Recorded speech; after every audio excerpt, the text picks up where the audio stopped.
Welcome to the 1 Year Bible, the entire Bible in 1 year, cover to cover. February 14th. Today's reading is Numbers, chapters 19 through 21. The Lord said to Moses and Aaron, "Here is another legal requirement commanded by the Lord. Tell the people of Israel to bring you a red heifer, a perfect animal that has no defects and has never been yoked to a plow. Give it to Eleazar the priest, and it will be taken outside the camp and slaughtered in his presence. Eleazar will take some of its blood on his finger and sprinkle it 7 times toward the front of the tabernacle. As Eleazar watches, the heifer must be burned, its hide, meat, blood, and dung. Eleazar the priest must then take a stick of cedar, a hyssop branch, and some scarlet yarn and throw them into the fire where the heifer is burning. Then the priest must wash his clothes and bathe himself in water. Afterward he may return to the camp, though he will remain ceremonially unclean until evening. The man who burns the animal must also wash his clothes and bathe himself in water, and he too will remain unclean until evening. Then someone who is ceremonially clean will gather up the ashes of the heifer and deposit them in a purified place outside the camp. They will be kept there for the community of Israel to use in the water for the purification ceremony. This ceremony is performed for the removal of sin. The man who gathers up the ashes of the heifer must also wash his clothes, and he will remain ceremonially unclean until evening. This is a permanent law for the people of Israel and any foreigners who live among them. All those who touch a dead human body will be ceremonially unclean for 7 days. They must purify themselves on the 3rd and 7th days with the water of purification. Then they will be purified. But if they do not do this on the 3rd and 7th days, they will continue to be unclean even after the 7th day. All those who touch a dead body and do not purify themselves in the proper way defile the Lord's tabernacle, and they will be cut off from the community of Israel. Since the water of purification was not sprinkled on them, their defilement continues. This is the ritual law that applies when someone dies inside a tent. All those who enter that tent and those who were inside when the death occurred will be ceremonially unclean for 7 days. Any open container in the tent that was not covered with a lid is also defiled. And if someone in an open field touches the corpse of someone who was killed with a sword, or who died a natural death, or if someone touches a human bone or a grave, that person will be defiled for 7 days. To remove the defilement, put some of the ashes from the burnt purification offering in a jar and pour fresh water over them. Then, someone who is ceremonially clean must take a hyssop branch and dip it into the water. That person must sprinkle the water on the tent, on all the furnishings in the tent, and on the people who were in the tent. Also on the person who touched a human bone, or touched someone who was killed, or who died naturally, or touched a grave. On the 3rd and 7th days, the person who is ceremonially clean must sprinkle the water on those who are defiled. Then on the 7th day, the people being cleansed must wash their clothes and bathe themselves, and that evening they will be cleansed of their defilement. But those who become defiled and do not purify themselves will be cut off from the community, for they have defiled the sanctuary of the Lord. Since the water of purification has not been sprinkled on them, they remain defiled. This is a permanent law for the people.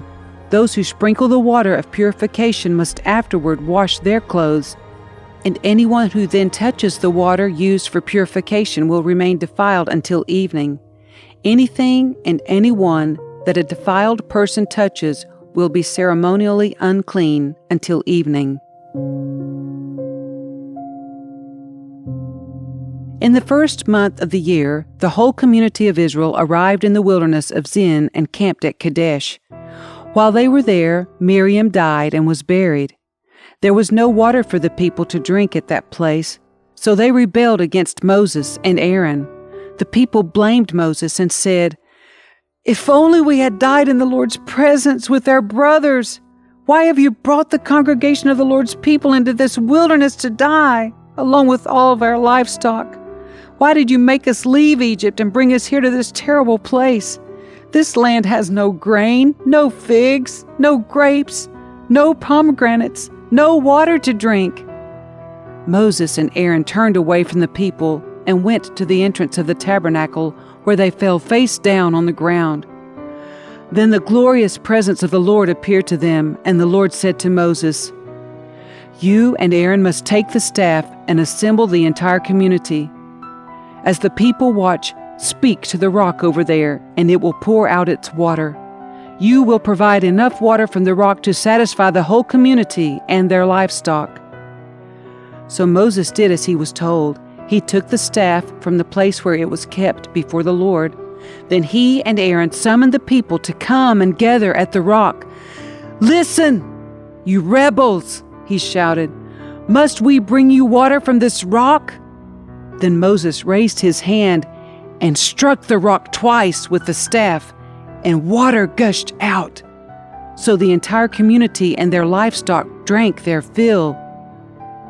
But the Lord said to Moses and Aaron, "Because you did not trust me enough to demonstrate my holiness to the people of Israel, you will not lead them into the land I am giving them."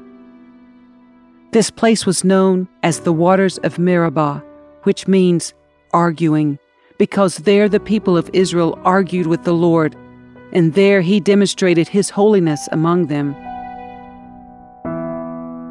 While Moses was at Kadesh, he sent ambassadors to the king of Edom with this message. "This is what your relatives, the people of Israel, say. You know all the hardships we have been through. Our ancestors went down to Egypt, and we lived there a long time. And we and our ancestors were brutally mistreated by the Egyptians. But when we cried out to the Lord, he heard us and sent an angel who brought us out of Egypt. Now we are camped at Kadesh, a town on the border of your land. Please let us travel through your land. We will be careful not to go through your fields and vineyards. We won't even drink water from your wells. We will stay on the king's road and never leave it until we have passed through your territory." But the king of Edom said, "Stay out of my land, or I will meet you with an army." The Israelites answered, "We will stay on the main road. If our livestock drink your water, we will pay for it. Just let us pass through your country. That's all we ask." But the king of Edom replied, "Stay out. You may not pass through our land." With that, he mobilized his army and marched out against them with an imposing force. Because Edom refused to allow Israel to pass through their country, Israel was forced to turn around. The whole community of Israel left Kadesh and arrived at Mount Hor. There, on the border of the land of Edom, the Lord said to Moses and Aaron, "The time has come for Aaron to join his ancestors in death. He will not enter the land I am giving the people of Israel, because the two of you rebelled against my instructions concerning the water at Meribah. Now take Aaron and his son Eleazar up Mount Hor.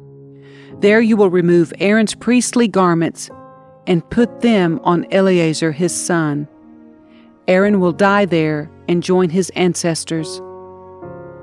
So Moses did as the Lord commanded. The three of them went up Mount Hor together as the whole community watched. At the summit, Moses removed the priestly garments from Aaron and put them on Eleazar, Aaron's son.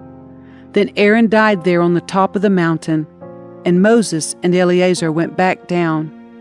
When the people realized that Aaron had died, all Israel mourned for him 30 days.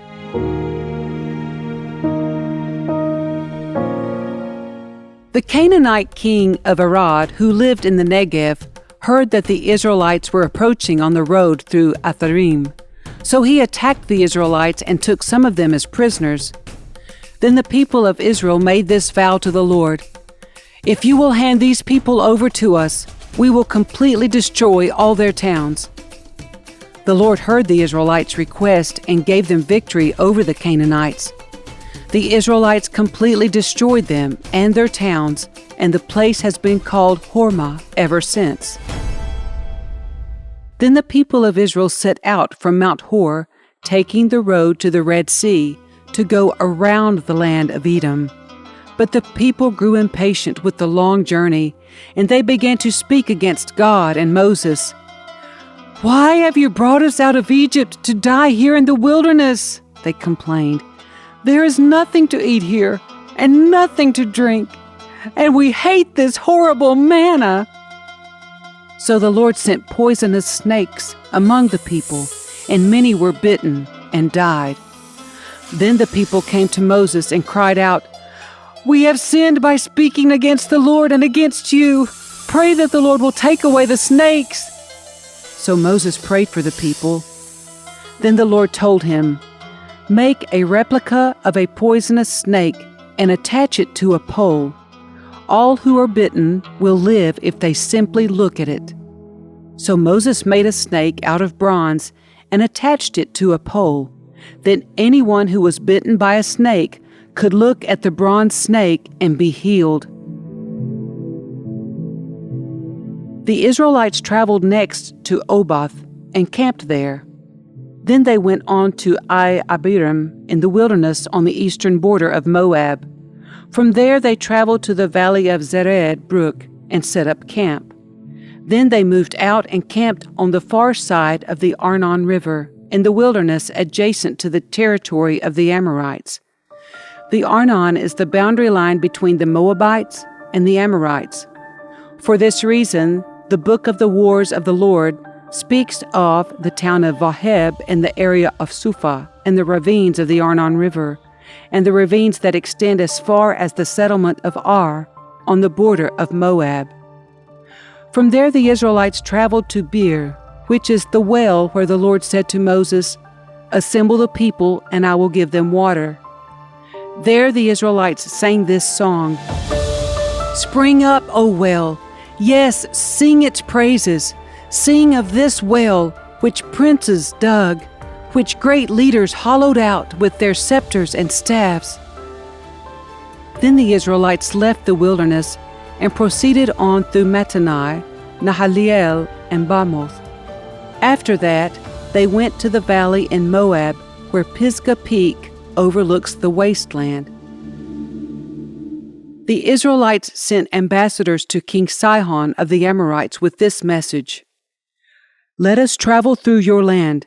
We will be careful not to go through your fields and vineyards. We won't even drink water from your wells.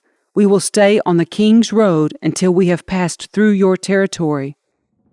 But King Sihon refused to let them cross his territory. Instead, he mobilized his entire army and attacked Israel in the wilderness, engaging them in battle at Jahaz. But the Israelites slaughtered them with their swords and occupied their land from the Arnon River to the Jabbok River.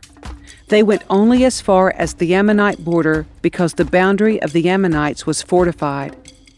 So Israel captured all the towns of the Amorites and settled in them, including the city of Heshbon and its surrounding villages. Heshbon had been the capital of King Sihon of the Amorites. He had defeated a former Moabite king and seized all his land as far as the Arnon River. Therefore the ancient poets wrote this about him: "Come to Heshbon, and let it be rebuilt. Let the city of Sihon be restored. A fire flamed forth from Heshbon, a blaze from the city of Sihon. It burned the city of Ar in Moab. It destroyed the rulers of the Arnon heights. What sorrow awaits you, O people of Moab! You are finished, O worshippers of Chemosh. Chemosh has left his sons as refugees, his daughters as captives of Sihon, the Amorite king. We have utterly destroyed them, from Heshbon to Dibon. We have completely wiped them out as far away as Nophah and Medeba." So the people of Israel occupied the territories of the Amorites. After Moses sent men to explore the Jazer area, they captured all the towns in the region and drove out the Amorites who lived there. Then they turned and marched up the road to Bashan. But King Og of Bashan and all his people attacked them at Edrei. The Lord said to Moses, "Do not be afraid of him, for I have handed him over to you, along with all his people and his land. Do the same to him as you did to King Sihon of the Amorites, who ruled in Heshbon." And Israel killed King Og, his sons, and all his subjects. Not a single survivor remained. Then Israel occupied their land.